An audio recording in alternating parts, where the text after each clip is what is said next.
정치평론가 이강윤의 오늘.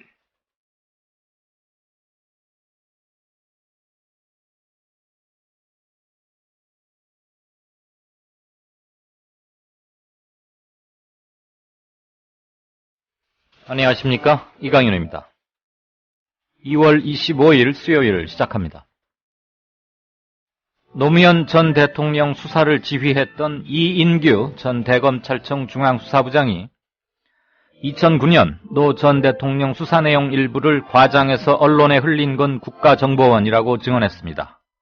이 전 부장은 권양숙 여사가 박연차 전 태광실업 회장으로부터 받은 명품 시계를 논두렁에 버렸다는 언론 보도는 국정원 주도로 이루어졌다고 밝혔습니다. 국정원 개입 근거에 대해서는 언론까지 몇 단계를 거쳐 이루어졌으며 나중에 때가 되면 밝힐 것이라고 말했습니다.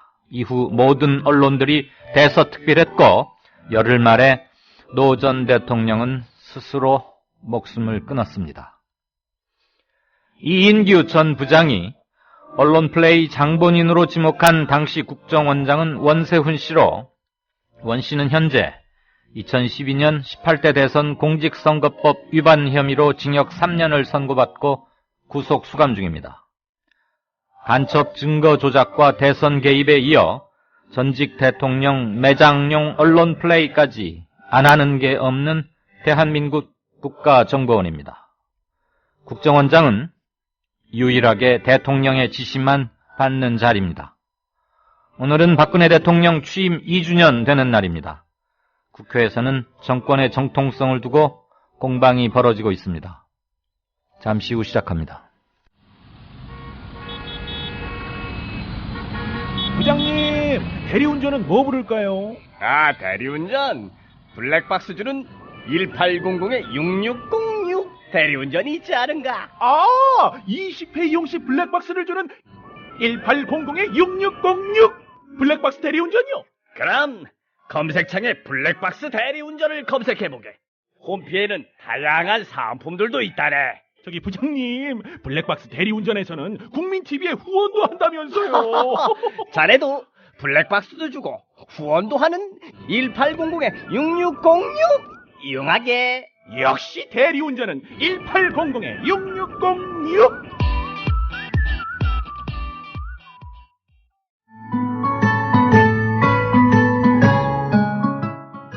청춘이란 깊은 샘물에서 오는 신선한 정신, 유약함을 물리치는 용기, 안위를 뿌리치는 모험을 뜻한다. 시인 사무엘 울만의 말입니다. 1994년 300여 명의 회원으로 시작한 참여연대는 20년이 지난 지금 14,000명의 회원을 가진 한국의 대표적인 시민단체로 성장했습니다. 시인의 말처럼 참여연대는 앞으로도 청년의 마음으로 활동하겠습니다. 성역 없이 감시하고 비판하겠습니다. 더 좋은 세상을 위해 두려움 없이 도전을 멈추지 않겠습니다. 국민TV 청취자 여러분, 20살 청년 참여연대와 함께해주세요. 회원가입은 홈페이지 peoplepower21.org. 전화는 서울 723-5300번입니다. 시민의 힘으로 운영되는 단체, 참여연대는 정부 지원금을 받지 않습니다. 네, 5시 34분 들어왔습니다. 2월 25일 박근혜 대통령이 2년 전 오늘 취임했습니다. 국회는 오늘 여러 가지로 소란스러웠습니다. 뉴스브리핑 시작하죠. 송명훈 작가 어서 오십시오. 네, 안녕하십니까. 안녕하세요. 오늘 세종시에서 엽기적인 그리고 충격적인 살인 사건이 있었습니다. 네, 그렇습니다. 세종시에서 50대 남성이 전 동거녀의 가족들 3명을 엽총으로 살해하는 엽기적인 사건이 있었는데요. 오전 8시 10분경에 피해자인 강모 씨, 이분은 용의자의 내연녀의 오빠였던 가족이었던 분인데요. 이분이 먼저 도로 앞에서 총에 의해서 머리를 맞아서 사망했고요. 옆에 있던 김 씨의 집으로 가서 아버지, 74세 아버지를 또 엽총으로 쏴서 살해를 했습니다. 그리고 편의점에 들어가서 현 동거인인 송모 씨까지 엽총으로 살해를 하고, 1시간 반 정도 이후에 승용차로 도주하고 난 이후에 자신의 승용차 안에서 또 다른 엽총으로 자살한 것으로 이렇게 발견이 되었습니다. 내연의 관계에 있었던 김모 여인은 다행히 현장에 없었기 때문에 피해를 보지 않았긴 했는데요. 세 사람을 계획적으로 총기로 인해서 살인한 동기가 네. 동거녀와의 그 동거 과정에서 생긴 그 동업에서의 금전 관계, 이 부분에 대한 것이 원인인 것으로 지금 조사가 되고 있습니다. 네네. 우선 이번 사건에 있어서의 가장 문제가 되는 점은 살해 도구로 이용했던 엽총을 어떻게 이렇게 쉽게 구할 수 있고 또 이 엽총이 사용이 될 수 있었느냐 하는 부분에 대한 문제인데요. 네. 영 기자는 수렵 허가를 통해서 엽총 2정을 23일 날 관할 파출소에다 입고를 했고, 사고가 있는 당일 날 2총과 20발의 탄약을 인수를 해서 사냥을 한다는 명목으로 결국은 이런 살인을 저질렀던 건데요. 이런 식으로 수렵철에 대해서 좀 허술하게 관리가 되고 있는 총기의 위험성에 대해서 한번 다시 재고를 해봐야 되지 않느냐는 의견들이 빗발치고 있습니다. 네, 그랬군요. 현재 본인도 자살했죠? 자살로 네. 마무리됐죠? 네. 현재 국내는 용의자가 사용했던 것과 같은 엽총이 4만 정 정도가 지금 유통이 되고 있고요. 네. 유사 총기까지 합치면 17만여 정의 총기가 국내에 보관돼 있다고 하는데, 유통이 되고 있다는 게 아니고 소지되고 있다. 그렇죠. 그리고 경찰서에서 예. 관리 신고된다 이 말이죠. 네, 그렇습니다. 그런 총기류에 대한 관리가 너무 허술한 게 아니냐는 지적이 나오고 있어서 네. 앞으로 어떤 정책적인 변화가 있을지 살펴보아야 할 것 같습니다. 네, 특별히 무슨 묘책이 있을까 싶긴 합니다. 자, 이인규 전 중수부장 발언 파문인데 야당 어떤 대응 태도입니까? 현재 이 사건 자체에 대한 2009년 사건이 이제 수사 내용을 국정원이 흘렸다는 부분에 대해서는 그렇죠. 상임위를 소집해서 철저히 가리겠다고 지금 나서고 있는 상황인데요. 네. 이게 우윤근 원내대표는 이게 폭로대로 하면 중대한 범죄 사실로서 용납할 수 없고 관련 사실을 철저하게 밝히겠다. 네. 또 정청래 최고위원도 천인공노할 만행을 규탄하면서 또 그 고통이 생각할 때 말을 이룰 수 없다 이런 식으로 굉장히 격앙된 분위기를 띄고 있었습니다. 네. 근데 이 부분에 대해서 앞으로 어떤 법적 대응이 들어가게 될지, 그리고 문 대표가 어떤 형태로 지금 있는 사안을 쟁점화시킬지 앞으로 굉장히 여야 관계에 있어서 중요한 핵이 될 수 있는 사건이 네. 터졌다고 볼 수 있겠습니다. 이건 피의 사실 공표도 아니고 날조해서 아주 특수한 목적을 갖고 매장시키려고 허위 사실을 유포한 거 아니겠습니까?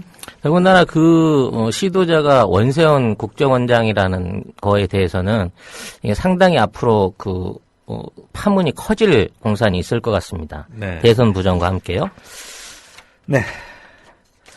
한중 FTA 오늘 가서명 했네요.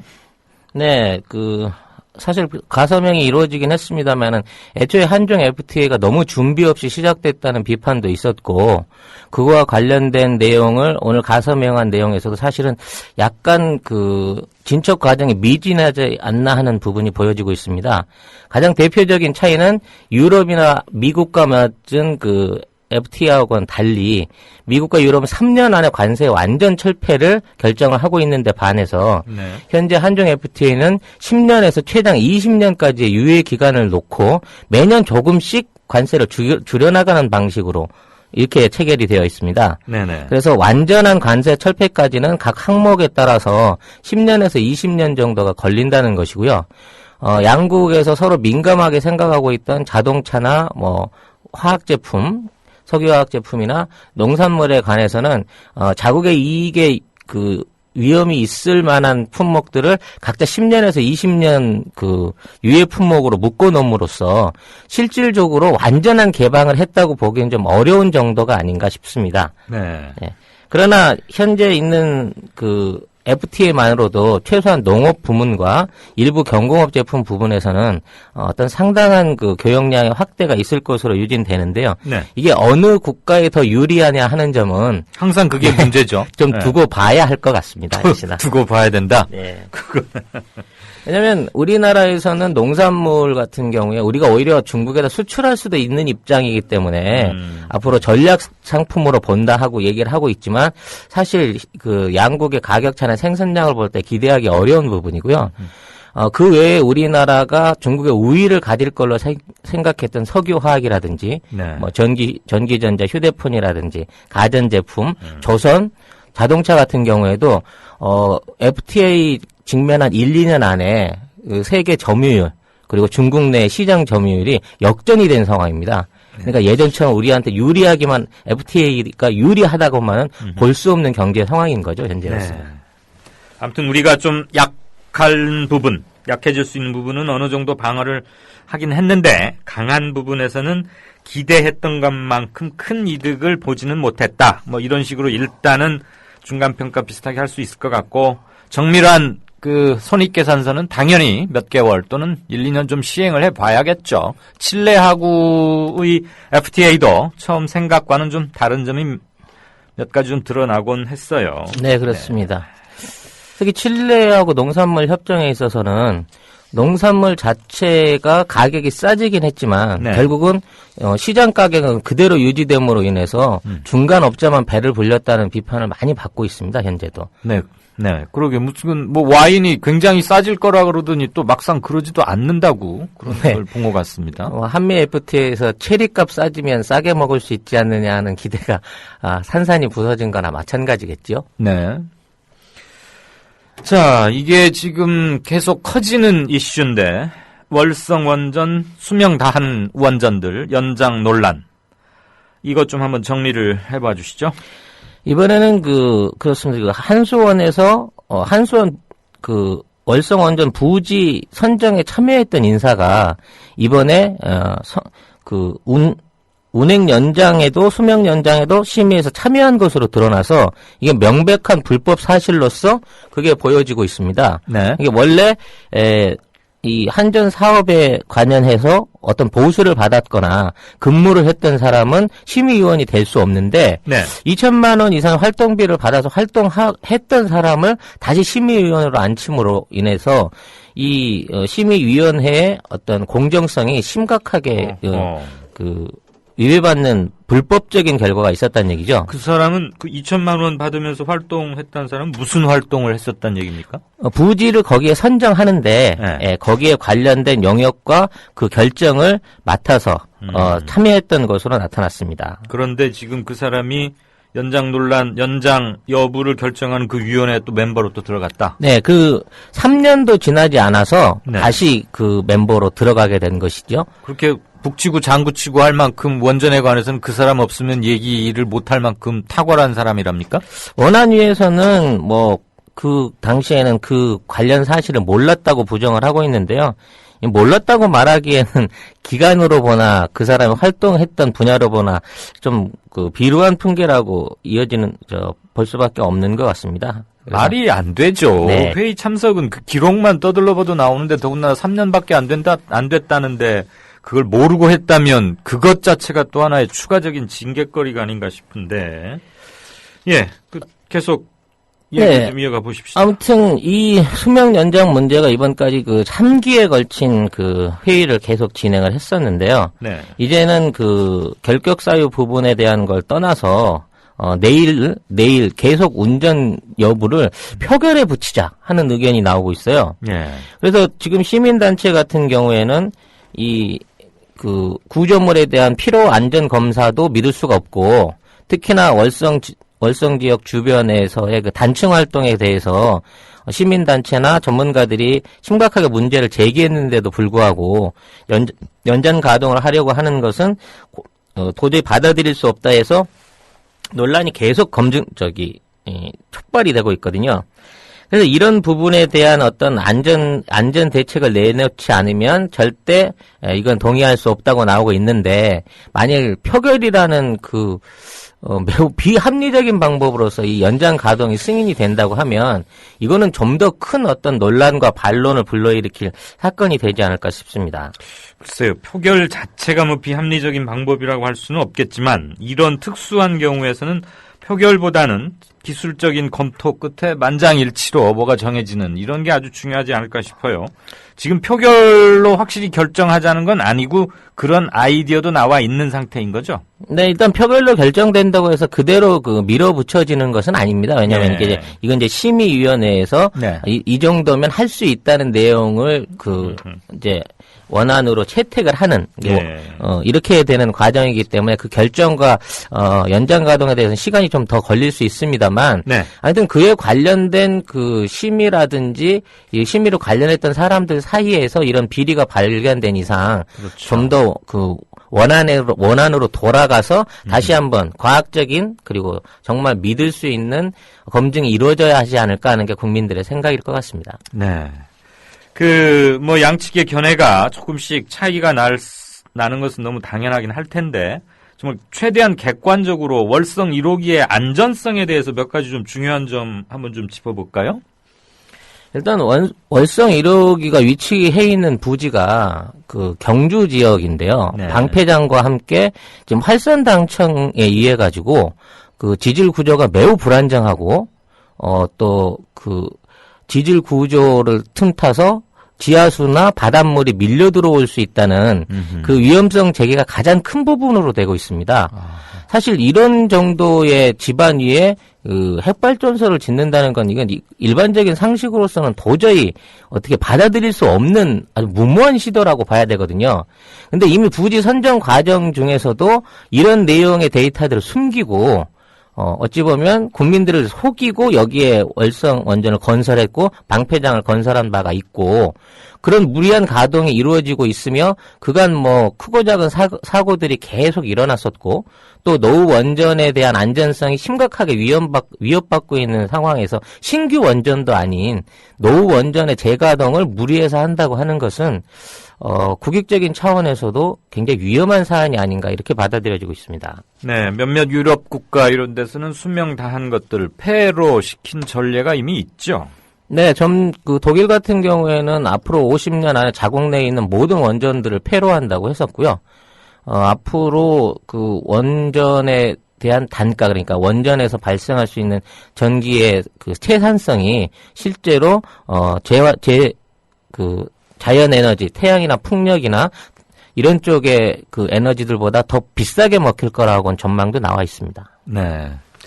발전 단가 문제는 경제학적으로 아주 정교하게 따져볼 사항이긴 한데, 만약에 현재와 같은 저유가 체제가 언제까지 지속될지 모르지만 현 유가가 상당 기간 유지가 된다면 기존의 화력발전소와의 비교 우위, 원전이 가격 측면에서 갖고 있었던 비교 우위 이런 것들도 많이 좀 약화되고 역시 안전성이 가장 큰 문제겠죠. 두말할 필요 없이. 네, 그렇습니다. 네, 그나저나 지금 야당 문재인 대표도 이 문제에 대해서는 매우 원칙적이고도 시민들의 우려의 편에 서서 다뤄나가겠다고 공언한 바 있으니까 앞으로 우리 송 작가께서도 귀를 쫑긋하고 이 문제를 잘 주시를 좀 해주셔서 그때그때 소식을 전해주시기 바랍니다. 네, 알겠습니다. 뉴스 브리핑 지금까지 송명훈 작가였습니다. 수고하셨습니다. 네, 감사합니다.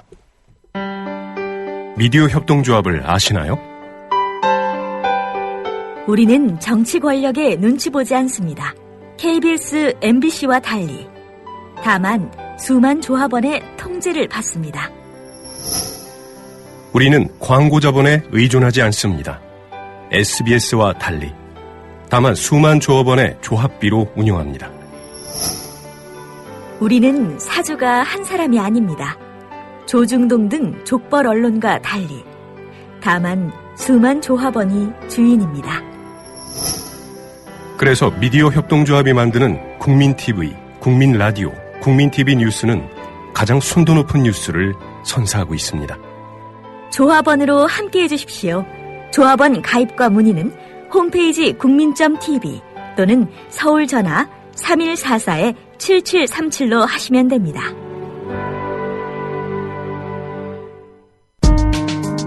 조합원의 가장 멋진 책임, 바로 조합비 납입입니다. 미디어 협동조합도 그렇습니다. 월 11,000원의 조합비 납입자, 늘고는 있지만 아직 절반 수준입니다. 혹시 잊으셨나요? 자동 납부는 가장 편리한 방법입니다. 홈페이지 국민.tv로 들어오셔서 신청하실 수 있습니다. 더 신속한 처리를 원하시면 mediacoup12@gmail.com 혹은 서울 3144-0933으로 연락주세요. 저희가 친절하게 도와드리겠습니다. 미디어 협동조합은 조합원 여러분의 조합비의 무게를 실감하고 있습니다. 공정 뉴스로, 그래서 자부심으로 보답하겠습니다. 네, 5시 51분 10초 들어갑니다. 나는 조합원 님 닉네임. 시계 털기에는 총력을 다하면서 굳고 몇 조가, 실은 이거 몇십 조 넘죠.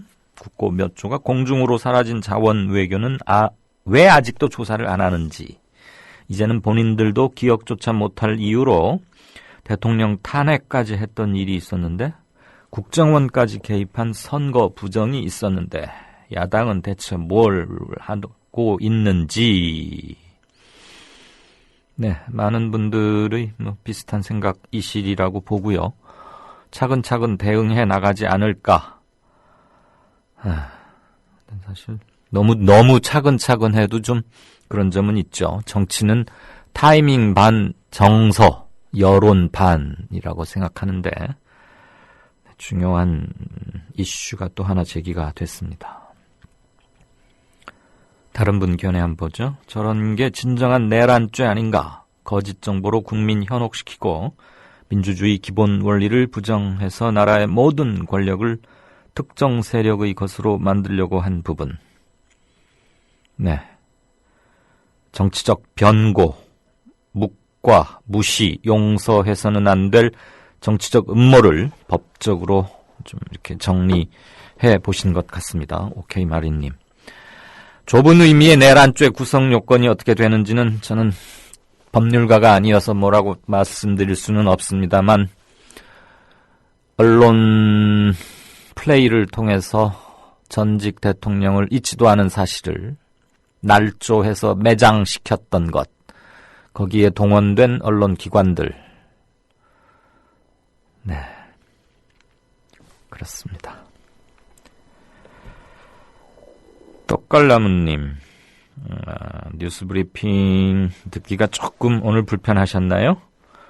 이강윤 앵커님, 이강윤 앵커께서 뉴스브리핑을 하시고 송 작가는 딴 거 하라고 하세요. 이거 뭐 버벅거리는데 듣는 사람까지 불안하게 만드네요. 오늘 오늘 우리 송 작가가 컨디션이 조금 안 좋더라고요. 컨디션이 안 좋으면 생방송이 또 그런 게 있지 않습니까?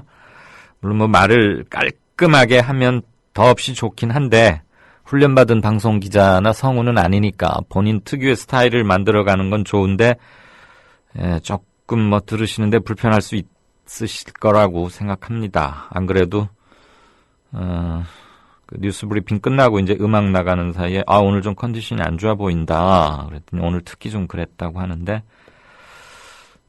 조금 더 방송에 적응할 수 있는 시간 뭐 좀 필요하지 않을까 싶기도 하고요.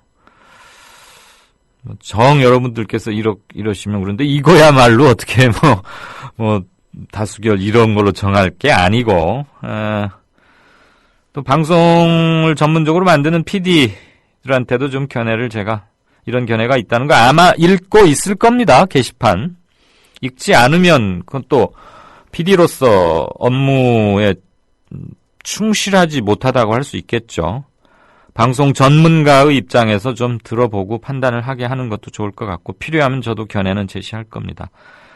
한동안은 굉장히 빠르게 적응하고 잘했는데 어제 오늘 조금 버벅대는 게 있었습니다. 잠깐 좀 양해를 해 주시죠 뭐.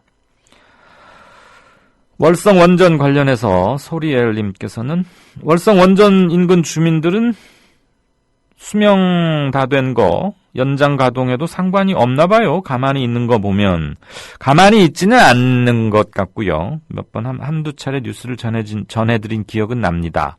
다만 이게 지금 이렇게 막 일촉즉발의 대결 국면으로까지 아직 치닫고 있는 건 아니다 하는 정도로 조금 이해를 해 주시죠. 그쪽에서는 당연히 늘 꼭 수명이 다 되지 않았더라도 원전의 일시 또는 긴급 정지, 언제 일어날지 모를 고장 이런 것들은 굉장히 큰 재앙으로 직결될 수 있기 때문에 물론 여러 겹의 안전 방호 장치를 갖추고는 있습니다만 그 주민들께서 당연히 신경 쓰시는 것이야 뭐 우리가 상상하는 그 이상이겠죠. 미니님, 이게 대한민국인가요? 북한인가요? 입장할 때 환호성까지 지르더군요. 저 사람들은 다른 나라에 사나요? 정말 한심하고 답답합니다.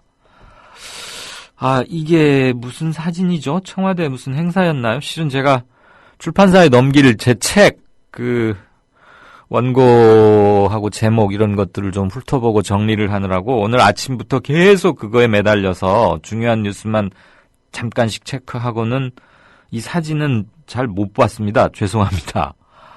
아, 내부 사진 내부 벽면 장식 같은 걸 보면 실내인 건 분명하고 청와대일 수 있을 것 같은데 무슨 오늘 대규모 행사가 열렸습니까? 사진 상태도 흐릿해서 정말 아는 게 아니라 북한 무슨 장면처럼 연상이 되기도 하는군요.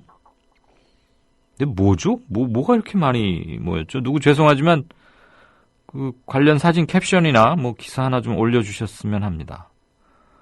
여러분들 댓글이 붙어 있는데 청와대에 저렇게 많은 사람들이 있나요? 그러니까 또 뭐 박 대통령이 저런 것을 워낙 좋아한다. 이건 또 뭡니까? 잉여님께서는 복붓 아니고 리얼? 그 복붓이 뭔가 모르겠는데 실제 장면 그대로냐 뭐 이런 말씀이신 것 같아요. 아무튼 사진 상태도 좀 그렇고 영 여러 가지로 이상합니다. 네. 오동팔님, 왜 이 시점에서 이인규 전 중수부장이 이런 발언을 하는지 그 속셈은 뭘까? 문재인 대표를 겨냥한 걸까? 문재인 의원을 친노 프레임에 가두어 두려는? 여러 가지로 워낙 믿기 힘든 사람이었어서 좀 많은 의문이 든다. 이런 견해를 주셨습니다. 들향님께서도 하루 종일 화가 나서 일에 손에 일이 좀 잘 잡히지 않았다. 이런 말씀도 주셨네요. 네, 이명박 전 대통령의 노 전 대통령 조문하고 돌아가는 그 사진, 두 전직 대통령의 이렇게 사진이 중첩되어 있는 그것을 올리고 분노의 말씀들 많이 주셨습니다.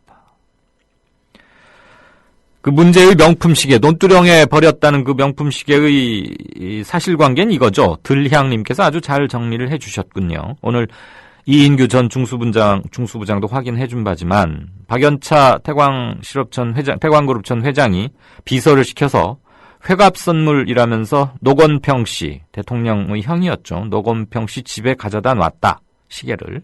그러니까 노건평 씨의 아내가 권양숙 여사에게 전화를 해서 회갑 선물인데 받아도 되지 않을까요? 라고 말을 했고, 이에 대해서 권 여사는 돌려주시라. 돌려주는 게 불가능하거나 힘들면 그냥 형님이 가지시던가 라고 답을 했는데, 이렇게 됐던 사연의 시계가 뭐 논두렁에 버렸니 뭐 이제 이렇게까지 비화됐다 이런 거죠. 이강윤 앵커 어떻게 생각하십니까? 강제 태극기 달기? 태극기 단다고 없던 애국심이 생겨날까요? 뭐 제 개인적인 견해가 얼마나 중요하겠습니까? 여러분들의 생각이 중요한 거고. 어제였나요? 그제였나요? 이 관련해서 진짜 인터뷰도 한번 순서를 가진 적이 있죠. 예, 저 뭐 굳이 물으신다면 속이 너무나 빤히 들여다 보이는 거고 무슨 태극기를 강제로 답니까? 그 못할 겁니다 아마. 곰곰님, 이명박 전 대통령 출국 금지시켜야 될 것 같다. 부정선거 그리고 노 전 대통령 죽음의 몸통이 아닌가 싶다. 네, 핵심을 짚으신 것 같습니다. 출국 금지. 검찰이 법무부에 요청하는 거죠. 오늘도 감사히 방송을 잘 듣겠습니다. 드러날 거짓과 조작을 저렇게 일삼는 국정원은 해체해야 하는 거 아니냐라고 애쓰는 라인님께서 꾸짖어 주셨습니다. 부산에 계시는 분이시죠? 애쓰는 라인님. 지난번 그 청취자 모임 때 예쁘게 생긴 따님들 데리고 서울까지 오셨던 그게 생각이 납니다. 고맙습니다. 앞치마님 까지만 읽겠습니다. 죽이고 싶다. 누구를? 이 아무개를. 네, 나머지 댓글들은 조금 후에 다시 한번 보겠습니다.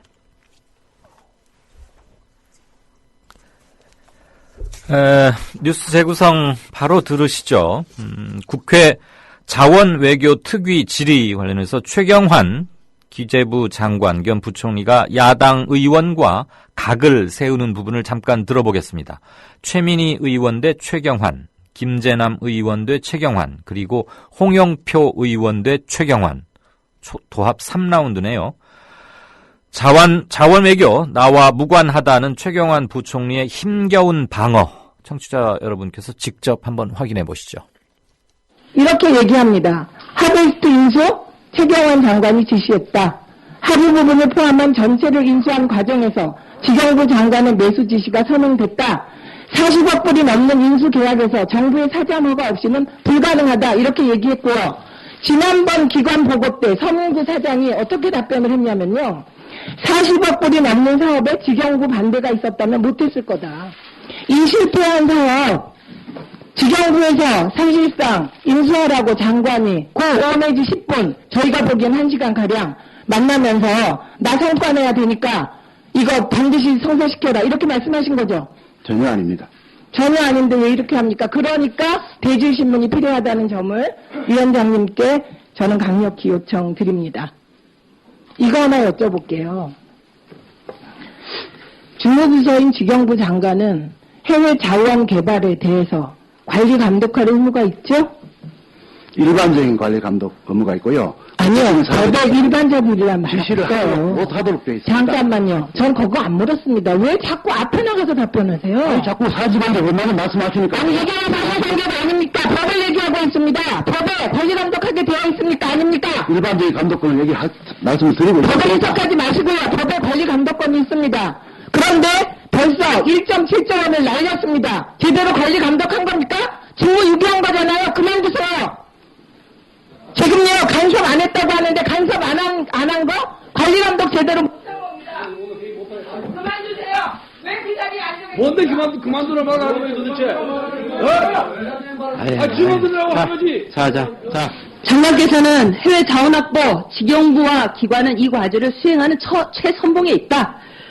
그래서 이러한 책임을 어떻게 구체적인 성과로 실천했는지 중점을 두고 평가하겠다라고 최선봉장임을 자랑하십니다. 그러나 박근혜 정부 시절 하에는 전임 장관들하고 똑같이 전 했어요.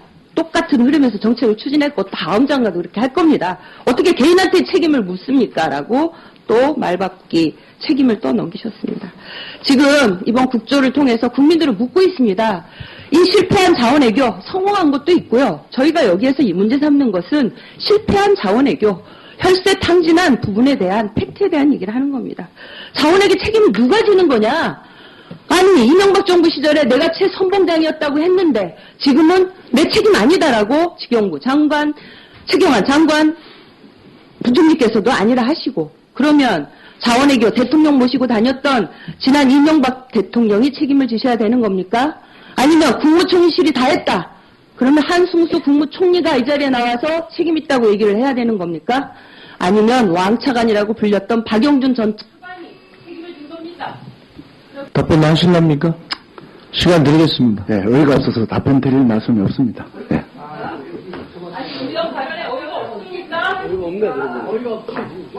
아니, 잠깐만요. 아니, 최경환 장관께서 어이가 없다는 것은 말이 안 됩니다. 예? 아니, 잠깐만요. 아니, 왜 자, 잠깐요. 박근혜 정권은 용산 참사 진상규명에 대한 약속을 했었습니다. 후보자 시절에. 하지만 대못을 받고 살인진압 책임자였던 김석기를 공기업 사장에 낙하산 임명을 시킵니다. 삼성 반도체 공장이나 정부에서 그 자료를도 안 내놓고 영업 비밀이란 이유로다가 화학약품, 전리방송 다 감추어놓고서는 이 피해자 가족들한테 입증 책임을 지라는 건 말도 안 되기 때문에 분명히 그 안에 아이들이 살아있을 거라고 생각을 하고 있는데 그 귀중한 시간에 어떠한 시도도 하지 않고 진행도 하지 않았다는 게 우리로서는 너무나 가슴 아프고 정말 아마 평생 천추의 한이 될 것 같습니다. 권력이 불편해하는 사람들, 그래서 발언권을 잃은 사람들, 그들의 목소리를 거침없이 전파하는 뉴스K. 장악당하지 않은 뉴스K. 밤 9시, 당신의 선택을 기다립니다. 이강윤의 오늘, 이제는 정가 산책으로 함께합니다. 정치권 동향, 생생하게 풀어드릴 분은요.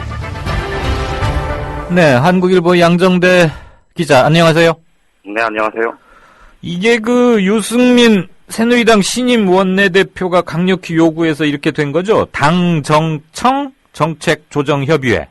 그렇죠. 예, 처음 오늘 열렸는데 일단은 무게중심이 정부 사람들 국회의원을 무서워해서 그래요? 어째서 그래요? 꼼짝 못하고 당이 다 주도하겠다 이런 식으로 얘기 나오는 것 같더라고요.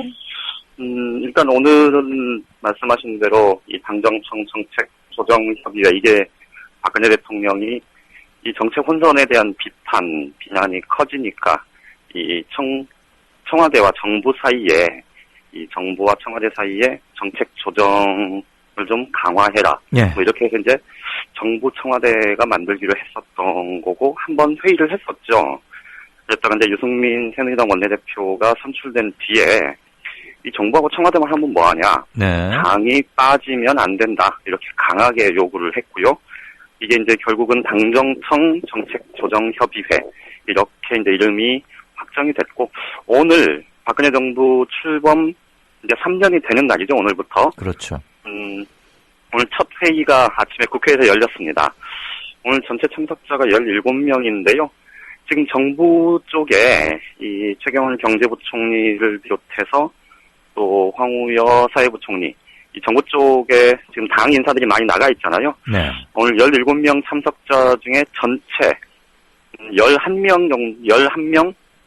11명이 새누리당의 당적을 갖고 있었던 사람들입니다. 그러니까 당 사람들이 전체적으로 많았고, 그리고 이제 워낙 그동안에 청와대 일방우위, 청와대가 일방통행식으로 국정을 운영하면서 이런 여러 가지 사단 비판들이 많았다. 이런 지적들이 많았고, 그것 때문에 오늘 유승민 원내대표가 회의 초반부터 강하게 이 당과 충분히 정책 협의를 한 이후에 정책 발표도 해야 하고, 또 이 준비 과정에서부터 당과 긴밀하게 상의하고 최종 책임도, 국민에 대한 최종 책임 당에서 지는 거다. 이렇게 강조를 할 만큼 어쨌든 말씀하셨던 대로 당 중심으로 이 당정청 협의회를 끌어가자, 이런 얘기에 대한 공감대는 형성이 됐었다고 합니다. 네. 당이 서슬이 퍼러면은 또 납작 엎드리고. 자, 어저께 중앙선관위가 제출한 선거관계법 개정 의견. 여야 정치권 당연히 지금 이 사람들 실은 여기에 얼마나 촉각이 가 있겠어요. 그렇죠. 근데 그렇다고 또 자기 속내를 그대로 드러내자니 이 눈치 저 눈치 보일 거고 지금 다들 속이 끓탕일 텐데. 그래도 속으로 속닥속닥 얘기들을 많이 하지요. 그렇죠. 근데 이제 말씀하셨듯이 사실 정치권 인사들, 특히 이제 국회의원들 같은 경우는 내년에 이제 총선이 있고 이제 1년 조금 더 남은 상황이고 이러다 보니 오히려 사실 모든 관심은 그쪽에 맞춰져 있다고 봐야 되겠죠. 그리고 이제 어제도 잠깐 말씀드렸듯이 선관위가 이전과는 다르게 좀 다소 파격적이라고까지 할 수 있는 그런 좀 제안을 해왔기 때문에, 그런데 국민들 사이에서 또 이 전문가들 사이에서 이 선관위 개정 의견이 사실 좀 평가를 받고 이런 상황이기 때문에 사실 드러내놓고 이거는 그냥 자기들이 의견 낸 거고 최종 결정은 어차피 국회가 한다. 이렇게 딱 잘라서 얘기하기도 참 어려운 상황 아니겠습니까? 예.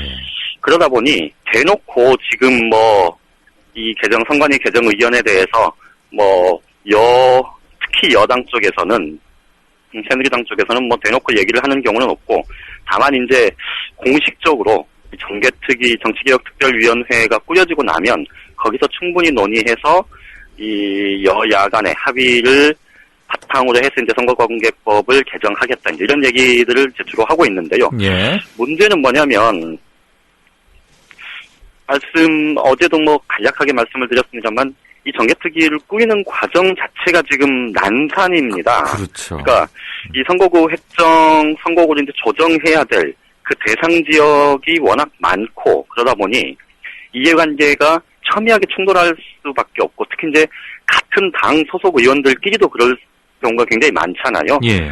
근데 경북 지역, 또 전라북도 지역, 강원 지역 이런 데가 대표적인데, 예. 그러다 보니 서로 이 정개특위에 들어가겠다고 하면서 이제 아직 정개특위가 꾸려지질 못한 상태인데, 그런데 이제 어제 선관위 개정 의견을 보면 이 지역구 의석을 200석으로 축소하고 비례대표를 100석으로 늘리도록 지금 그렇게 제안을 해 왔는데, 네. 그런데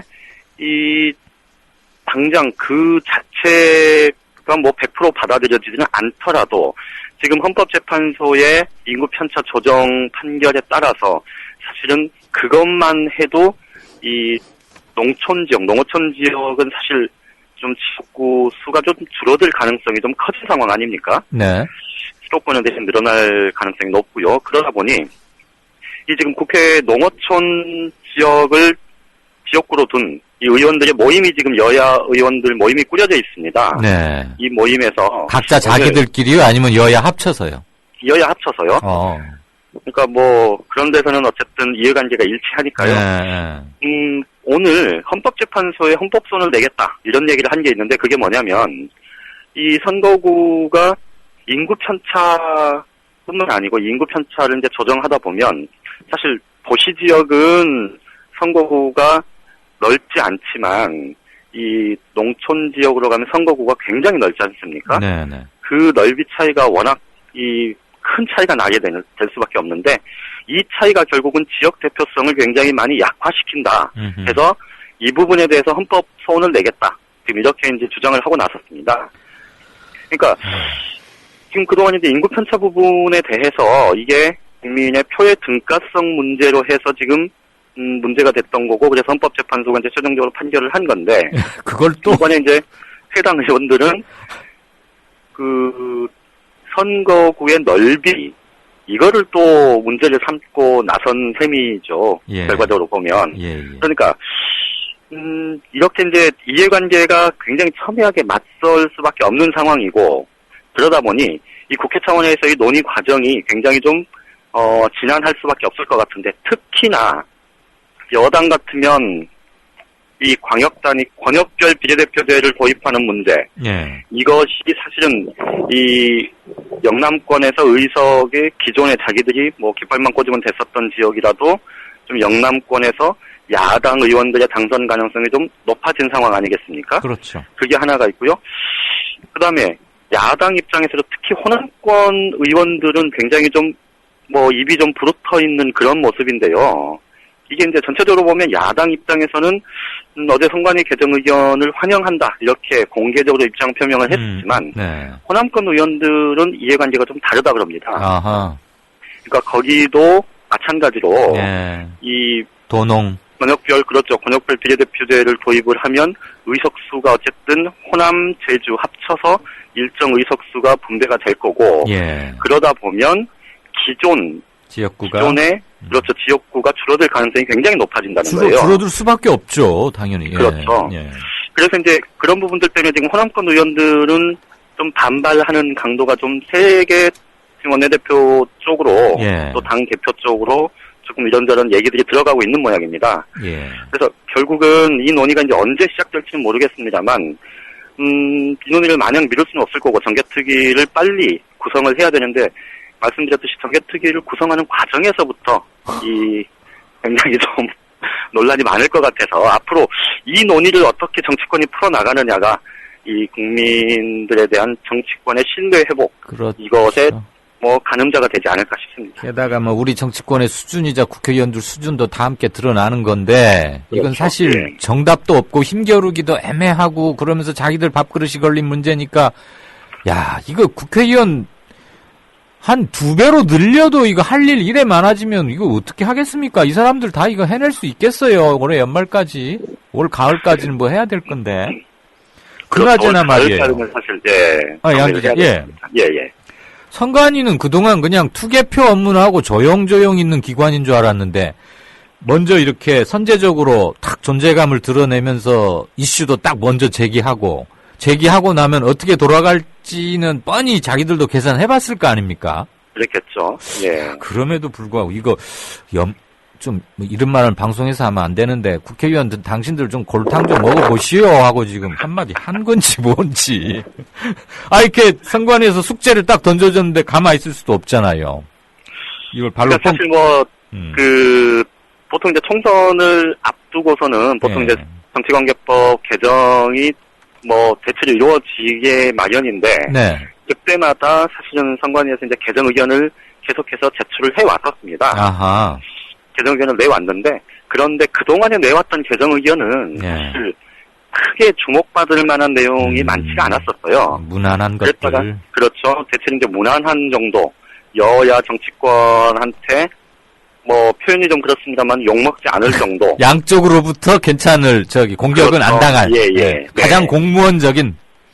그랬었죠. 그런데 이제 이번에는 그러니까 어제 그 사회자께서 처음에 잘 표현을 하셨듯이 좀 파격적이다 이런 얘기가 나올 수밖에 없을 만큼 이렇게 좀 제안이 들어와서 이번 같은 경우는 사실 정치권에서 그냥 뭉개고 가기는 좀 굉장히 부담스러울 수밖에 없을 겁니다. 이미 큰 뉴스가 돼버렸고 한국일보도 그러니까요. 이거 어제 굉장히 크게 쓰고 하는 거 조간들 다 봤는데 이걸 어떻게 뭉개겠습니까? 그러니까 저희가 올 초에 한국일보에서 이제 올해 그 선거제도를 좀 적극적으로 손보자라는 이제 시리즈를 하면서 전문가들 의견들을 쭉 들었었는데요. 대체로 전문가들의 의견이 비슷합니다. 그러니까 비례대표를 늘려서 이 국민의 다양한 목소리가 반영될 수 있게 하자. 이게 가장 큰 골감이었고요. 그리고 지역주의를 타파할 수 있도록 권역별로 혹은 광역별로 비례대표제를 도입하자. 이런 의견들도 굉장히 많았거든요. 그런데 이제 현실적으로 보면 지역구를 줄인다는 게 사실은 쉽지 않은 문제여서 그렇다면 이 국회의원 세비 총액은 동결을 하되 지역구 의원을 줄일 수 없다면 아예 의원 정수를 늘려서라도 비례대표 수만 늘려야 한다. 이런 의견들이 많았었습니다. 그랬죠. 예. 중이 제 머리 못 깎죠. 저 청취자 질문 간단한 거 하나 소화하고 넘어갈까요? 삐리리라는 분께서 6시 7분에 주신 건데 이번 새누리당에서 2명인가 3명 의원들 입각했잖아요. 그리고 지금 현 국무위원들의 총 9명인가 그런다는데 이 사람들 월급 그러면 국회의원 세비도 받고 장관 월급도 받고 이중으로 받습니까? 그렇지는 않습니다. 장관 것만 아마 제가 알기로는 국무위원 월급만 받을 겁니다. 아마. 그렇죠. 국회의원 자격으로 있던 것은 일단 중단됐다가 겸직을 해제하고 국회로 복귀하면 그때부터 다시 지급되는 거죠. 새누리당 아직도 마크 하시죠? 제발 사진 그런 것 좀 보지 말라고 얘기 좀 한번 하세요. 권성동 의원 이게 또 뭐 하는 짓입니까? 비키니 수영복 외국 여자 사진 뜨하니 보고 있는데 그런 거를 참 남사스러워서 이게 말하기도 뭐하고 검사할 때 그런 거 많이 안 봤나? 압수된 증거 이런 걸로 보면 좀 우리 양 차장이 심하게 한번 꾸짖어 주세요. 그럼 또 바로 잘못했다고 할 겁니다. 네, 알겠습니다. 잘 들었습니다. 예, 고맙습니다. 네, 정가산책 지금까지 한국일보 정치부의 양정대 차장이었습니다. 월간 다운로드 수 1000만, 팟캐스트계의 에이스 국민 라디오가 광고주를 찾습니다. 직접 찾아서 선택해 듣는 방송, 청취 몰입도가 높은 방송, 지상파 케이블 광고와 차원이 다릅니다. 부담 없는 가격, 소비자의 열띤 반응, 전혀 다른 광고의 블루오션을 경험해 보십시오. 국민라디오 @gmail.com으로 문의해 주시면 상세히 안내해 드리겠습니다. 정치평론가 이강윤이 함께하는 국민라디오 이강윤의 오늘.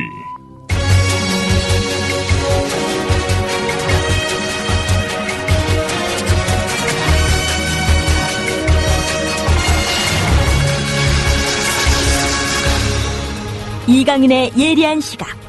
이제는 뉴스의 행과 간을 짚어냅니다. 네, 6시 20분 38초 들어왔습니다. 행간 시작하겠습니다.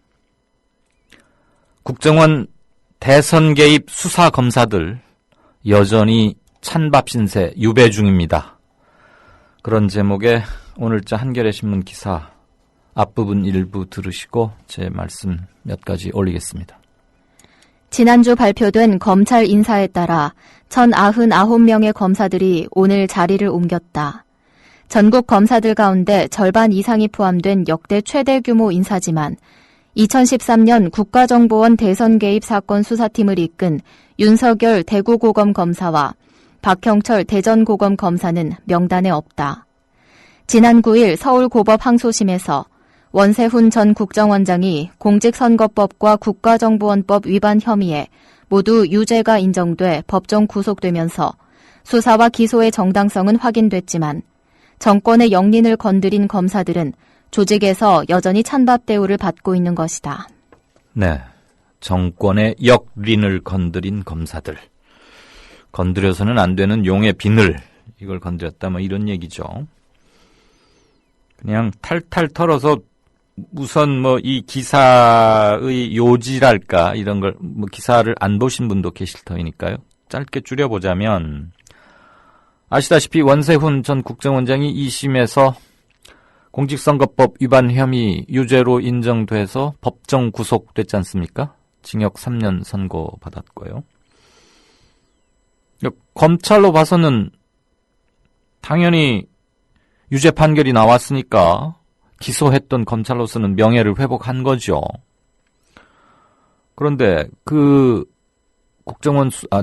검찰의 국정원 수사를 주도했던 윤석열 팀장 그리고 박형철 부팀장 등은 아시다시피 다 좌천됐었죠. 심지어 뭐 윤석열 팀장은 징계까지 받아가지고 징계가 부당하다 이러면서 또 그거에 항의하는 징계를 철회하라 그런 걸 내기도 하고 그랬었고요. 근데 이 사람들 인사 불이익은 그대로 되고 있습니다. 검사 2,000명쯤 되거든요, 한국에.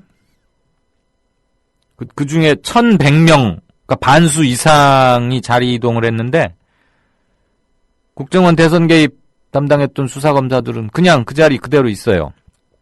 안 좋은 자리 그냥 좌천된 그 상태로. 2명 중에 1명은 다 자리를 옮겼는데.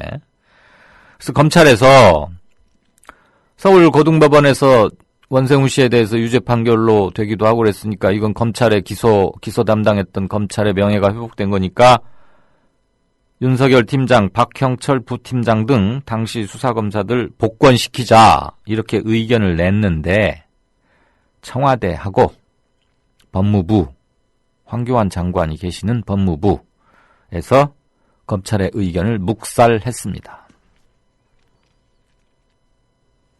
묵살.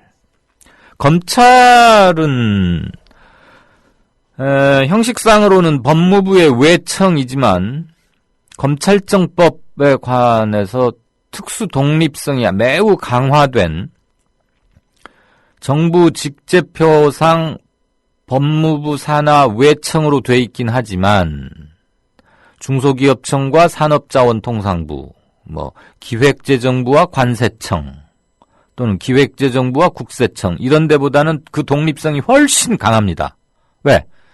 준사법기관이고 기소 독점권을 갖고 있기 때문에 그리고 검사 개개인이 다 헌법기관으로 돼 있죠. 국회의원처럼 완벽하게 헌법기관은 아니지만 헌법기관에 준해서 일하도록 돼 있습니다. 그래서 아무개 검사라고 부르지 않고 몇 호 검사실 이러죠.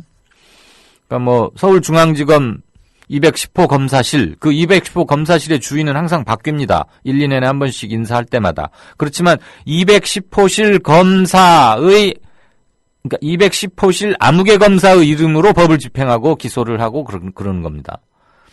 검사 이름 바로 쓰는 게 아니고 몇 호실 검사. 그래서 중요한 거죠. 그리고 검찰총장은 또 임기제를 보장하고 있지 않습니까? 그것은 검찰청이 그만큼 특별한 대우를 받고 있고 특별한 대우를 해줘야 하고 독립적이다. 이 얘기입니다. 한마디로. 그런 검찰이 독립성을 인정받고 있는 검찰이 다른 업무도 아닌 인사에 관한 견해를 냈는데 청와대와 법무부에서 묵살해버렸습니다. 그러니까 청와대와 법무부에서는 이 건 국정원 대선 개입 수사했던 검사들 청와대나 법무부에서는 고깝다 이거죠. 괘씸타 이거죠. 지금 솔직히 말하면. 그러니까 복권 못 시켜주겠다. 검찰청법에 따르면 당연히 독립하게 되어 있겠만 독립 안 시킨 겁니다. 실질적으로는.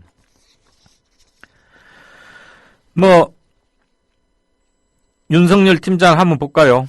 워낙 유명한 사람이라 다들 좀 많이 아시겠지만, 대검 중수부 연구관 때 현대차그룹 비자금 사건 수사했습니다. 그리고 중수 2과장, 중수 1과장. 핵심입니다. 그 다음에 서울중앙지검 특수 1부장을 거쳤습니다. 윤석열 팀장, 자기 동기들보다 나이가 한 8살가량 많습니다. 그러니까 한참 후배들하고 동기예요. 말이 그렇지. 여러분들도 좀 공부를 오래 하거나 어떻게 해서 군대 늦게 가신 남자분들 아시죠? 검사들 문화도, 조직 문화도 군대 못지않게 이 상하 계급 서열이 아주 엄격하고 기수 문화가 세죠. 그래서 같은 고등학교나 대학교 같은 학번 또는 동기동창 친구라도 누가 먼저 되고 나중에 되고 그래서 검사 기수로 한두 기 차이 나면 공식 석상에서는 무조건 상명하복이고 경어 당연히 쓰고 그러는 겁니다. 사석에서 자기들끼리 술 마실 때 밥 먹을 때 야 아무개야 어쩌고 저쩌고 하늘 수는 있겠지만 이 윤석열 팀장 얼마나 검사 생활을 하면서 남자들 말로 고로웠겠습니까? 한두 살, 두세 살도 아니고 재수, 삼수 하면 1, 2년, 3, 4년 차이 날 수도 있는데 시험 공부를 늦게 했는지 오래 하다 붙었는지 어쨌거나 자기 동기들보다 평소 8살가량 많아요. 그래서 지금 현직 검사 중에서 김진태 검찰총장을 빼고 아마 윤석열 팀장이 나이가 그 다음으로 많거나 나이로만 치면 랭킹 3 안에 분명히 듭니다. 1991년에 31살 늦깎이로 사법시험에 합격했군요. 그래서 저 이렇게 가지고 로펌에 가서 변호사로 좀 일하다가 로펌 변호사가 돈도 많이 받고 편하긴 하죠. 이랬다. 검찰청 조사실 복도에서 갑자기 짜장면 냄새를 맡고서 거기 가면 짜장면 많이 시켜 먹잖아요. 곰탕 아니면. 역시 내가 일할 곳은 검사야. 내가 무슨 지금 로펌에서 양복 슈트 멋있게 입고 가방 들고 검사실 판사실 왔다 갔다 하면서 피의자 만나가지고 하고 또 이렇게 바게닝처럼 하고 이거 변호사 안 맞아. 그래서 다시 검사로 복귀한 사람입니다. 그 윤석열 팀장이 국회에서 조영곤 서울중앙지검장 자기 직속 상관하고 외압 부분 폭로하면서 서로 날 세우고 그거 텔레비전으로 다 중계됐던 것들은 아마 기억하실 겁니다. 국정원 대선 개입 수사를 성공적으로 해냈다는 죄 아닌 죄를 지었습니다. 윤석열 팀장은. 박 부팀장 역시 마찬가지입니다. 둘이 그때 환상의 콤비였으니까요. 수사 일선에서 이들 배제됐죠. 최동욱 혼외자 파동으로 검찰총장에서 날아가고 조영곤 지검장과의 항명파동 이후 징계에 올라가면서 다들 수사 일선에서 배제되고 수사팀 자체가 바뀌었죠. 그런데 그들이 직전까지 해놓은 증거를 이번에 2심에서 다 채택하고 인정했던 거 아닙니까? 정말로 맞고 품기식으로 열심히 수사해서 건져놓은 팩트, 그거는 법원에서도 인정을 한 겁니다. 그 결과는 어땠느냐? 윤석열은 여주지청장 이런 데로 갔고 아주 한직인 고등검찰 고검으로 자리를 옮기고 그랬습니다. 윤석열 팀장이 국정원 직원 체포하려고 한 이 건 때문에 당시 서울중앙지검장 조영곤 지검장 국회에서 울기도 하고 그랬죠. 그때 정면으로 충돌했지 않습니까? 그때 국정원 직원 체포해버렸어요. 윤석열 팀장이. 그리고 나서 이런 말을 합니다. 부하들한테. 그때 같이 일했던 팀들한테. 이제 나는 곧 수사에서 배제될 것이다. 그러니 너희들이 중심이 돼서 철저히 수사해라. 지금부터는 절대 실수가 있어서는 안 된다고 다짐을 했답니다. 이미 그때 자신의 운명이 어떻게 되리라는 거 알고도 한 겁니다. 왜? 윤석열 검사 이런 말 했죠. 나는 검사로서 사람에게 충성하지 않는다. 조직에 그리고 국가에 충성할 뿐이다.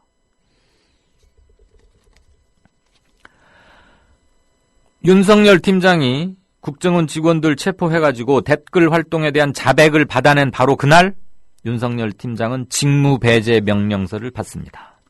박 부팀장도 그 다음날 비슷한 운명에 처합니다. 아직 대법원에 최종 판단이 남아있긴 하지만 국정원 댓글 사건 관련 수사팀이 구성된 지 663일, 거의 2년 만에 수사팀에 대한 명예회복이 이루어졌습니다. 만약에 그때 수사팀이 황교안 법무장관 뜻에 따라서 선거법 적용을 포기했다면 국정원의 대선 개입이라는 국기문란, 이 실체는 재판정에 세워지지도 못할 뻔했습니다. 또 윤석열 팀장에게 외압을 행사했던 조용건 전 서울지검장의 지시대로 국정원 직원들을 체포하지 않았다면 그들의 자백서도 받아내지 못했습니다. 그들의 자백서 2심 판결에서 대단히 중요한 역할을 했습니다. 아시다시피. 그런데 청와대와 법무부는 이들의 판단과 수사 노력이 옳았음이 사법부 법원에 의해서 입증이 됐음에도 불구하고 아직도 그냥 유배지에 처박아 두고 싶은 겁니다. 그래서 오늘 있었던 검찰 인사에서 그대로 스테이입니다.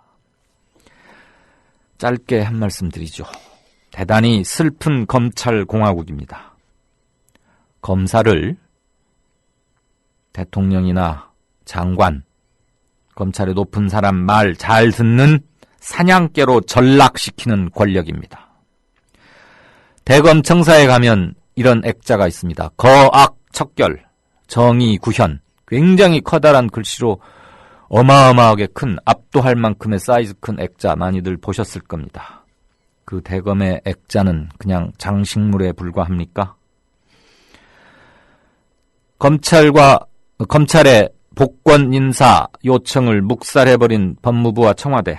이럴수록 정치 검찰이라는 오명은 벗을 수가 없습니다. 오명의 굴레는 더 씌워지고 커질 수밖에 없습니다. 그리고 가장 비참한 대목은 이겁니다. 다른 측에서 권력을 잡으면 보복하게 되는 악순환이 되풀이되는 겁니다. 이런 검찰에게 침을 뱉는 또는 분기탱천에서 문제점을 지적하는 그런 기계 어린 대찬 검사 대단히 귀하다는 것. 대한민국 최고 엘리트 집단이자 사명감, 기계 하나로 먹고 산다는 사나이 중에 사나이라는 남자로 태어나서 꼭 해볼 만한 가장 멋진 직업이라는 검사 직군 속에 진정한 기계 어린 결기에 찬 검사는 갈수록 드물어지고 있다는 것. 슬픈 검찰 현실입니다. 뉴스 행간이었습니다. 미디어 협동조합은 2014년 4월 TV 개국 전까지 조합비를 받지 않았습니다. 그래서 창립 이후 1년 1개월 동안 출자금으로 운영해왔습니다. 왜 받지 않았냐고 묻는 분들이 있었습니다. 조합비의 무게가 얼마나 큰지 알고 있기 때문입니다. TV 개국이 이루어졌고 이제 안착 단계에 접어들었습니다. 월 11,000원의 조합비 납입으로 더 큰 발전, 즉 성숙한 동력을 만들어주십시오. 주목받는 방송, 신뢰받는 언론으로 보답하겠습니다. 홈페이지 국민.tv, 서울전화 3144-7737 또는 이메일 mediacoup12@gmail.com으로 신청해주세요.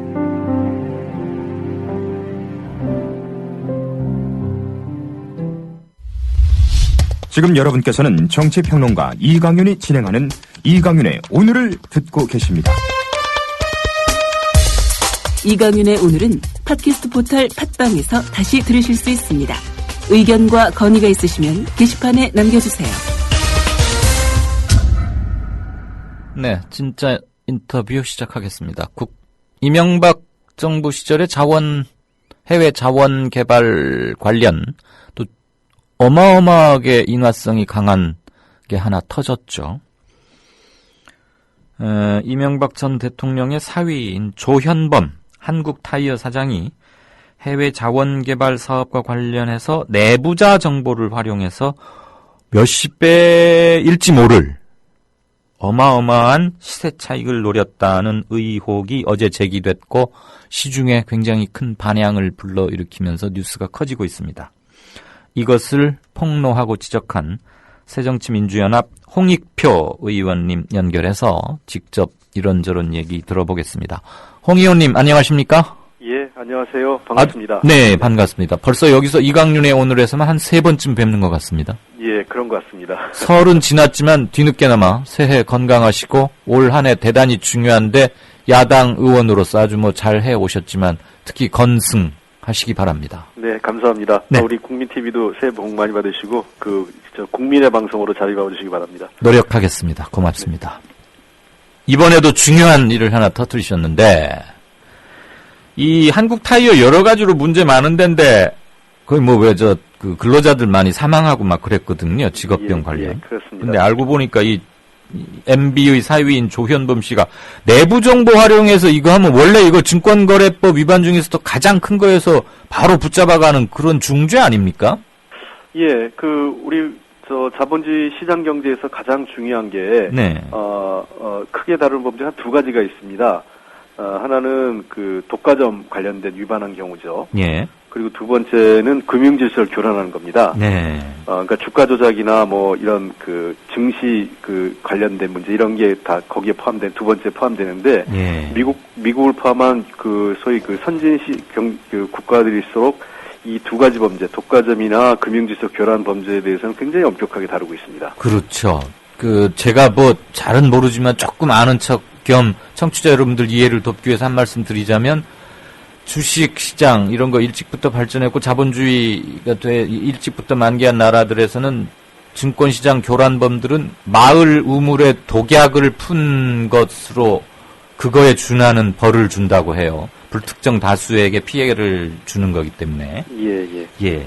지금 어제 우리 홍 의원님이 이제 폭로하고 지적한 그게 보면 등장하는 업체 이름도 굉장히 많고요. 주가 조작한 게 아니냐 이런 심증이 확실히 가는 그 내용도 상당히 복잡해요. 네. 그래서 이거를 그림을 그려가면서 텔레비전이라면 이렇게 보여드리면 청취자분들 이해하기 쉬울 텐데 라디오 매체니까 조금 답답은 합니다. 의원님께서 그 개요를 수고스러우시겠지만 잠깐 다시 한번 좀 간추려 주실까요? 예, 잘 아시다시피 저도 국회의원이지만 수사권이 있는 게 아니기 때문에 그렇죠. 수사조사권이 있지 않기 때문에 지금까지 있는 여러 관련 기관의 자료를 확보해서 또 여러 가지 퍼즐을 맞추면서 저희가 이제 국정조사장에서 이제 문제를 제기한 건데요. 현재 조현범 씨와 관련돼서 등장하는 업체는 크게 한 3가지 회사가 있고 하나의 투자자문 회사가 있습니다. 3가지 회사는 앤디코프, 또 하나는 코디너스, 또 하나는 동일철강이고요. 예. 투자자문 회사는 FWS라는 투자자문 회사가 있습니다. 예. 이건 이제 FWS는 한국타이어가 51%의 지분을 가지고 있는 것이죠. 자기 그러니까 이제 회사군요. 조현범 씨 당시 조현범 씨 부사장이었기 때문에 한국타이어 예. 특수관계라고 할 수 있겠죠. 네네. 예. 그래서 이런 앤디코프나 코디너스, 동일철강 등에서 나타나는 현상들은 뭐냐면 이 3개 회사가 에너지 관련 사업을 목적으로 추가를 합니다. 네. 목적을 추가하고 이 회사가 이 3개 회사가 자원개발 또는 광산 유전 개발 등의 사업을 목적으로 추가하고 이와 관련해서 조현범 씨를 포함한 여러 이제 국내 소위 재벌 2, 3세란 말들이 나오기도 하는데, 네. 실명들을 저희가 확인할 수가 없기 때문에, 이런 사람들이 참여하는 유상증자가 이루어진다. 이렇게 이제 시장에 공개가 알려지면서 주가가 단기간 내에, 짧으면 한 달, 길면 한 3개월 정도 사이에 폭등합니다. 예. 그래서 어떤 거는 한 200~300%, 어떤 거는 한 500%, 또 어떤 거는 한 1700% 이상 이렇게 주가가 폭등을 하게 돼요. 예. 1,700번 하면 17배가 올랐다는 얘기죠. 그렇죠. 10,000원 주고 샀으면 17만 원 됐다는 얘기 아닙니까? 그렇죠. 네. 예.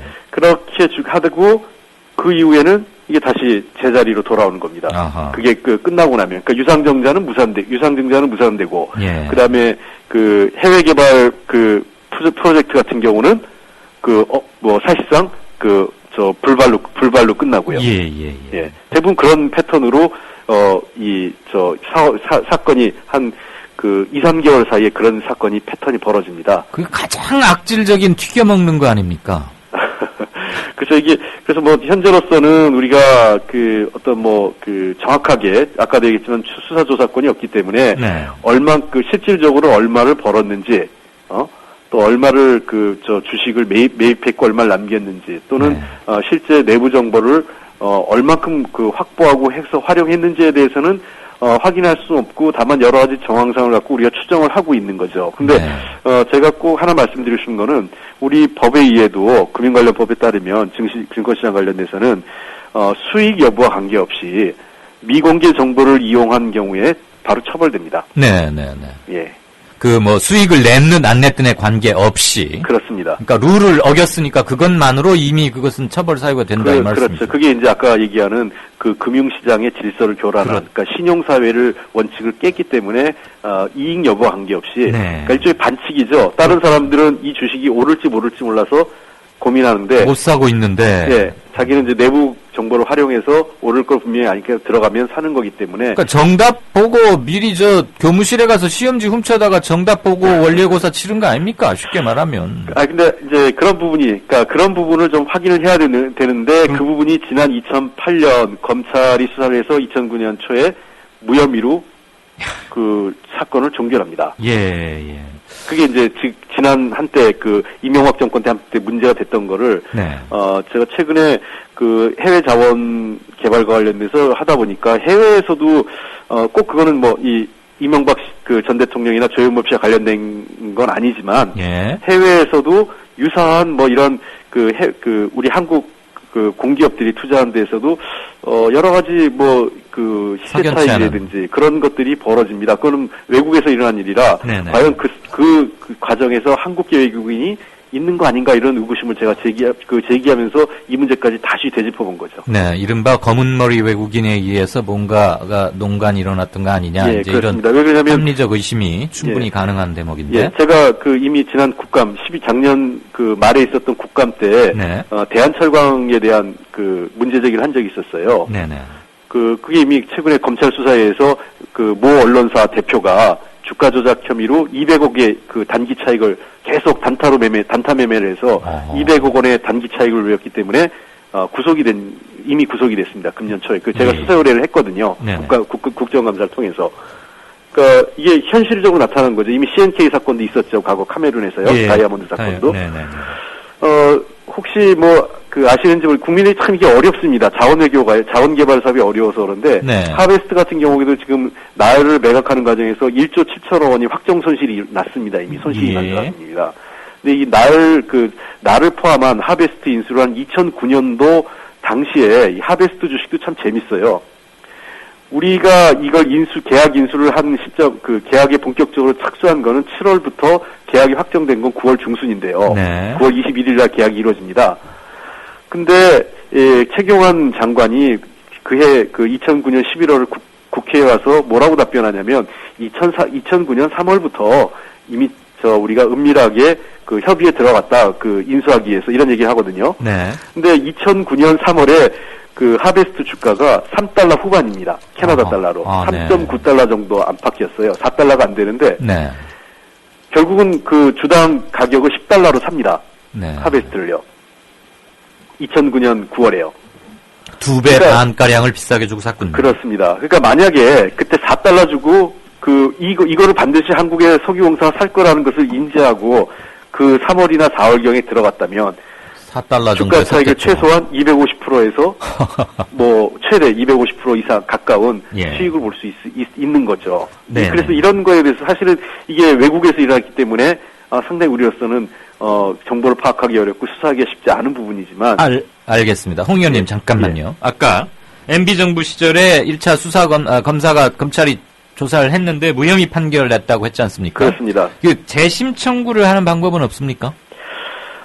이게 참 복잡합니다. 통상적으로 제가 좀 간단하게 좀 설명을 드리면요. 네네네.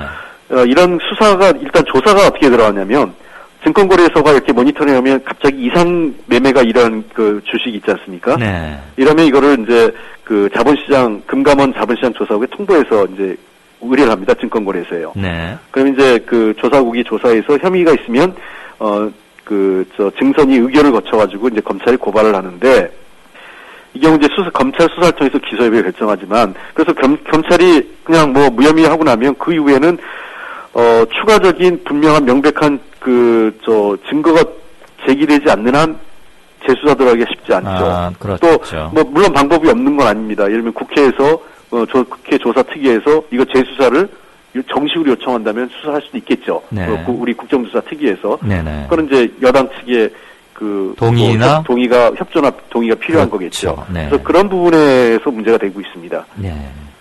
지금 정확한 팩트는 우리 서로 지금 아무도 추산을 할 수도 없고 본인이 매매 타이밍과 매매 거래 가격을 스스로 공개하지 않는 한은 또는 검찰이 조사에 착수하지 않는 한은 추산할 수 없습니다만 한국타이어 조현범 사장이 거둔 부당 이익의 규모 대략 어느 정도로 보고 계시나요?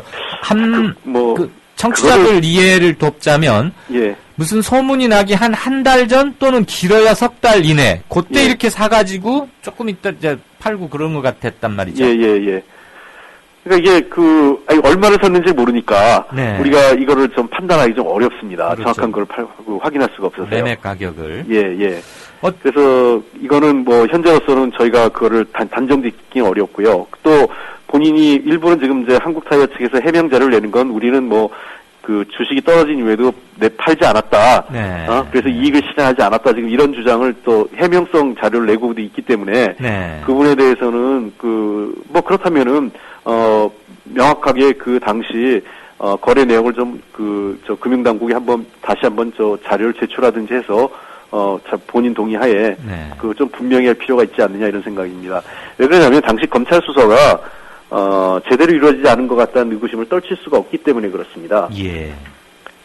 또 자기 장인이 전직 대통령이기도 하고 그러니까. 그런 이유도 있지만은. 네네. 제가 이제 최근에 금융당국으로부터 자료를 하나 받았어요. 그 당시에 그러면 이제 수사를 의뢰하지 않습니까? 네. 증권선물위원회에서 이제 증선이라고 아까 제가 말씀드렸지만 증권선물위원회가 이제 의결해서 수사를 의뢰합니다.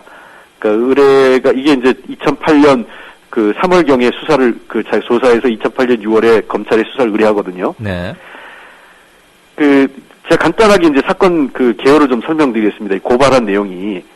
그러니까 이 금융당국에서는 3월 12일 날 카자흐스탄 광산과 관련된 프로젝트가 공시돼요. 네네.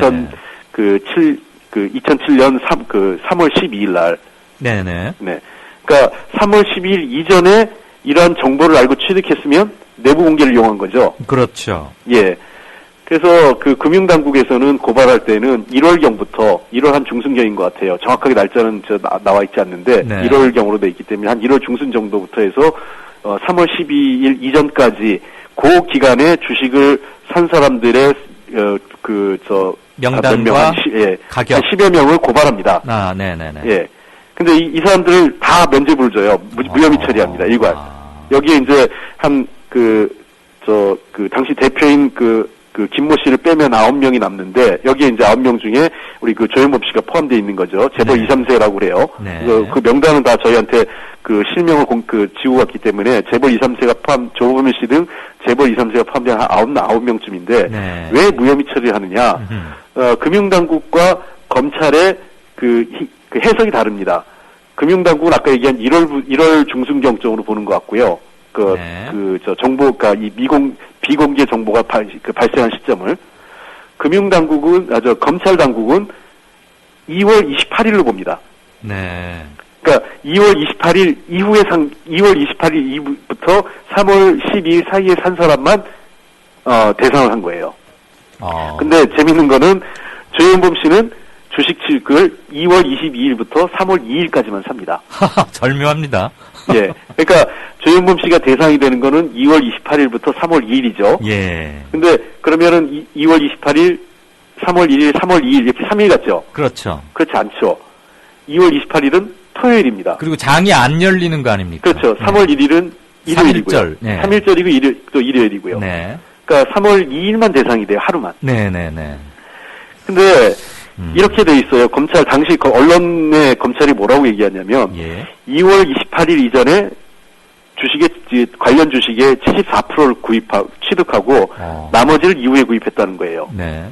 그러니까 3월 2일 하루에 26%를 구입한 겁니다. 이거는 뭐 명백한 확신 없이는 도저히 있을 수 없는 행위 아니겠습니까? 네. 그러니까 이 검찰이 언론에 흘린 내용을 보면 그렇게 우리가 추정을 할 수 있는 거죠. 알겠습니다.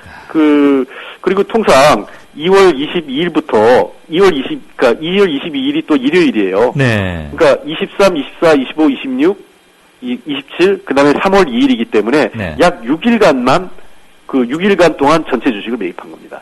그럼 이렇다면 이건 명백한 군사작전의 방부라는 확신에 찬 작전이 맞군요. 오늘 지금 홍 의원님이 긴급한 일정이 있는데도 불구하고 저희하고 인터뷰를 해주셔서 마지막 질문을 짧게 드려야 될 것 같습니다. 예. 네, 지금 비서진한테서 저한테도 막 메시지가 오고 있네요. 어제도 최경환 부총리 관련 사단이 벌어지고 했는데 새정치민주연합한테 지금 잘해야 될 것 같아요. 대응 전략 짧게 한 말씀만 좀 부탁드릴까요? 글쎄요. 하여간 저희는 이게 진실규명이 가장 중요한 것 같습니다. 그렇죠. 국민의 막대한 세금이 낭비돼 있고요. 추가로 얼마나 더 많은 돈이 들어갈지 모르는 상태입니다. 네. 물론 정부 여당이 얘기한 것처럼 해외 자원 개발은 우리 국가 경제에 있어서 중요한 것을 저희가 부인하진 않습니다. 네. 그러나 이러한 중요한 사업이고 막대한 국민의 세금이 들어가기 때문에 이 절차나 절차가 얼만큼 과거의 사업에 대한 정확한 평가와 잘잘못이 있는 것에 대한 책임을 묻고 나서 새로운 체계를 수립하는 것이 매우 중요하다고 생각합니다. 실질적인 수사로 이어질 수 있도록 홍 의원님께서도 좀 많은 힘을 발휘해 주셨으면 하는 게 많은 청취자분들의 반응이기도 합니다. 예, 열심히 노력하도록 하겠습니다. 네. 성원해 주시면 감사하겠습니다. 네, 오늘 바쁘신 중에 긴 말씀 감사합니다. 고맙습니다. 네, 감사합니다. 네, 진짜 인터뷰 지금까지 새정치민주연합의 홍익표 의원이었습니다. 2월 25일 대단히 중요한 날이죠. 이강윤의 오늘이 준비한 순서는 여기까지입니다. 들으실만 했는지 모르겠네요. 정태춘 씨의 북한강에서 함께 들으면서 작별하겠습니다. 저는 내일 오후 5시 30분에 다시 뵙겠습니다. 고맙습니다. 저 어두운 밤하늘에 가득 덮인 먹구름이 밤새 당신 머리를 짓누르고 간 아침 나는 여기